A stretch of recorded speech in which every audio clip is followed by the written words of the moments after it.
നമസ്കാരം, ഞാൻ doctor Jacqueline. പുതിയൊരു വീഡിയോയിലേക്ക് ഏവർക്കും സ്വാഗതം. ഇന്നത്തെ വീഡിയോയിൽ നമുക്ക് മരണഭയം അല്ലെങ്കിൽ ഡെത്ത് ആൻസൈറ്റി എന്ന് പറയും. അതൊരു ഫോബിയയല്ല. ഡെത്തിനെ കുറിച്ചിട്ടുള്ള അതിഭീകരമായ പേടി എന്ന് പറയുമ്പോൾ അതൊരു അസുഖം, ഒരു ഫോബിയയിലോട്ട് പോകും. അതല്ല, തീർച്ചയായിട്ടും നല്ല ആരോഗ്യമുള്ളവരാണ് നമ്മൾ, അധികം മാനസിക പ്രശ്നങ്ങളൊന്നും ഇല്ല. എന്നാൽ പോലും മരണഭയം നമ്മളെ അലട്ടുന്നുണ്ട്, നമ്മൾ ഇതിൽ ആൻസൈറ്റി ഉണ്ട് എന്നുണ്ടെങ്കിൽ തീർച്ചയായിട്ടും ശ്രദ്ധിക്കണം. പ്രത്യേകിച്ച് കുട്ടികൾക്കോ ടീനേജുകാർക്കോ ഈ ഒരു ഭയം ഉണ്ട്. അത് തുടർന്നുകൊണ്ട് പോവുകയാണെങ്കിൽ പാരൻസ് പ്രത്യേകം ശ്രദ്ധിക്കുക, ട്രീറ്റ്മെന്റ് തേടേണ്ടതാണ്. അതുകൊണ്ട് തന്നെയാണ് അതിന് ഇമ്പോർട്ടൻസ് ഉള്ളതും ഞാൻ ഈ വീഡിയോയിൽ അതിന്റെ കാര്യങ്ങൾ പറയുന്നു എന്നുള്ളത്. നമുക്കൊരു ഒരു കാര്യം എപ്പോൾ നടക്കും എന്ന് നമുക്ക് അറിയാതിരിക്കുകയും പക്ഷെ അതിനെക്കുറിച്ച് വളരെ കൂടുതലായിട്ട് ആകുലപ്പെടുകയും ചെയ്യും. അതായത് മരണം എപ്പോൾ നടക്കുമെന്ന് നമുക്ക് ആർക്കും അറിയത്തില്ല, പക്ഷെ അതിനെക്കുറിച്ച് ഭയങ്കരമായിട്ടുള്ള രീതിയിൽ ആകുലപ്പെടും. ഇത് ഒത്തിരി ആൾക്കാർക്കുള്ളതാണ്. അധികം ആൾക്കാർ തുറന്നു പറയുന്നില്ലെന്നേ ഉള്ളൂ. മിക്കവാറും ആൾക്കാർ അനുഭവിക്കുന്നതാണ് നമ്മൾ എപ്പോൾ മരിക്കും എന്നുള്ളതിനെ കുറിച്ചിട്ടുള്ള ഒരു പേടി എന്നുള്ളത്.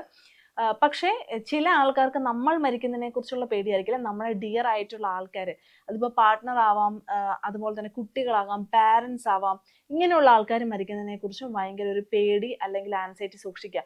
വല്ലപ്പോഴും നമ്മൾ ഇതിനെക്കുറിച്ച് ഓർക്കുന്നതിനെ കുറിച്ചല്ല ഞാൻ പറയുന്നത്, ദിവസവും ഇതിനെക്കുറിച്ച് തന്നെ ചിന്തിച്ചുകൊണ്ടിരിക്കുക എന്നുള്ളത്.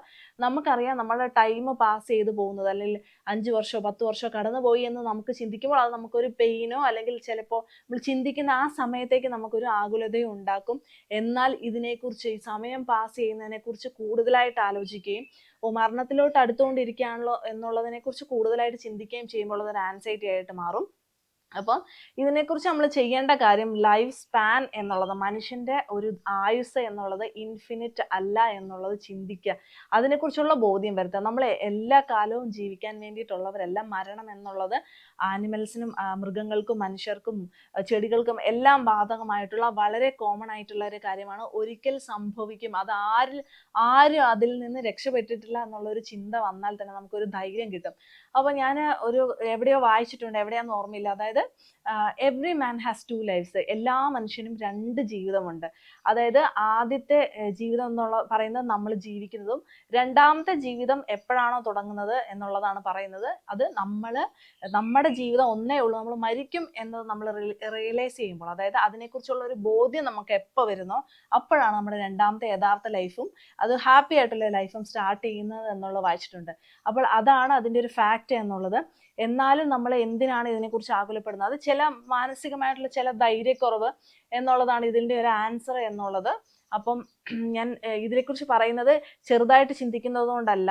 ചില ടീനേജേഴ്സ് ഈ ഒരു പ്രശ്നം പറഞ്ഞ്, കുട്ടികൾ മരണഭയം പറഞ്ഞ് വന്നിട്ടുണ്ട് ട്രീറ്റ്മെന്റിന് എന്നുള്ളതാണ്. അപ്പോൾ അങ്ങനെ ഉണ്ടെങ്കിൽ തീർച്ചയായിട്ടും ഒരു സൈക്കോളജിക്കൽ സപ്പോർട്ട്, അവരെ കുറച്ച് കൂടുതലായിട്ടുള്ള കാര്യങ്ങൾ പറഞ്ഞ് മനസ്സിലാക്കുക എന്നുള്ളത് വളരെ, നമ്മളിപ്പോൾ ഈ പറയുന്നത് കേട്ടാൽ അവർക്ക് കൂടുതലായിട്ട് ഒരു ഏജ് ആയിട്ടുള്ള ആൾക്കാർക്ക് ഞാനിപ്പോൾ ഈ പറയുന്നത് മനസ്സിലാവുള്ളൂ. ഒരു കുട്ടിക്ക് ഈ ഒരു വീഡിയോ കണ്ടതുകൊണ്ടോ അല്ലെങ്കിൽ നമ്മൾ പറഞ്ഞത് കൊണ്ടോ മനസ്സിലാവില്ല. തീർച്ചയായിട്ടും അവർക്കൊരു സൈക്കോളജിക്കൽ സപ്പോർട്ട് അല്ലെങ്കിൽ ഒരു മെഡിസിൻ്റെ സപ്പോർട്ട് വേണമെങ്കിലും ആയുർവേദത്തിലുണ്ട്. ഇങ്ങനത്തെ ഓവർ തിങ്കിങ്ങുകളും ഭയങ്ങളും കുറയ്ക്കാനുള്ളത്. അതിങ്ങനെ ലൈഫ് ലോങ് കൊണ്ടുപോകേണ്ട കാര്യമല്ല. ഒരു കോഴ്സായിട്ട് കഴിച്ച് അത് നിർത്തിക്കഴിഞ്ഞാൽ പിന്നീട് പൂർവാവസ്ഥയിലേക്ക് തിരിച്ചു പോകാതിരിക്കുന്നതായിട്ടുള്ള മെഡിസിൻസ് ആണ്. അതിനുള്ള കുറച്ച് ടെക്നിക്സും ഉണ്ട്. അപ്പോൾ ആയുർവേദത്തിൽ ഇങ്ങനത്തെ സാധ്യതകളും കൂടി ഉണ്ട് എന്ന് മനസ്സിലാക്കിക്കാൻ വേണ്ടിയിട്ടാണ് ഈ ഒരു വീഡിയോ ഞാനിട്ട്. അപ്പം മരണത്തെക്കുറിച്ച് ആൻസൈറ്റി ഉള്ള ആൾക്കാർക്ക് തീർച്ചയായിട്ടും ഈ ഒരു വീഡിയോ ഉപകാരപ്രദമാകും. ഇനി അവർക്ക് ഇതിൽ കൂടുതൽ ഡൗട്ട്സ് ഒക്കെ ഉണ്ടെങ്കിൽ എന്നെ സമീപിക്കാവുന്നതാണ് എന്നുള്ളതാണ്. ഈ ഒരു വീഡിയോ എല്ലാവർക്കും ഉപകാരപ്രദമായെന്ന് കരുതുന്നു. മറ്റൊരു വീഡിയോ വീണ്ടും കാണാം. നന്ദി.